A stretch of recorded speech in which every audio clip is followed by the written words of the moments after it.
Everyone, কি খবৰ আপোনালোকৰ? আশা কৰোঁ ভাল। আজি আমি পিকনিক খাবলৈ আহিছোঁ। আমি য'ত থাকোঁ তাৰ পৰা অলপ দূৰত লেচিয়া নামৰ এইটো জেগাত ইমান ধুনীয়া সৰিয়হ ফুল, যিফালে চাওঁ সেইফালে অকল সৰিয়হ ফুল, লগত এটা বিলো আছে। এয়া আমি সৰিয়হ ফুলৰ মাজেৰে আহি এটা জেগা পালোঁ।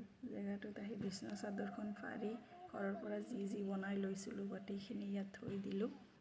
বেছি একো বনোৱা নাই, অকণ বনাইছোঁ চিকেন, তাৰপিছত পোলাও, ভাত, লগতে চাহ, ব্ৰেড আৰু এইবিলাক চিপছ আৰু কমলা লৈ আহিছোঁ আৰু শ্লাটো আছিল। যিহেতু মানুহ কম সেইকাৰণে বস্তু কমকৈ লৈ আহিছোঁ। এই গোটেইখিনি বস্তু ৰেডি কৰি চাহ বন খাই এতিয়া আমি ফুৰিবলৈ যাম।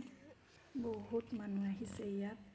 এয়া চাই আছেনে, মানুহে ডান্স কৰি আছে আৰু এয়া ফুল। বহুত ফটো উঠিলোঁ আৰু বহুতকেইটা ৰীল বনালোঁ। ভাগৰি আহি এয়া খাবলৈ বহিছোঁ এতিয়া। এয়া পোলাও বনাইছে বায়ে, তাৰপিছত এয়া মই চিকেন বনাইছিলোঁ এইটো। এয়া খাই বৈ এতিয়া ঘৰলৈ যোৱাৰ সময় হ'ল।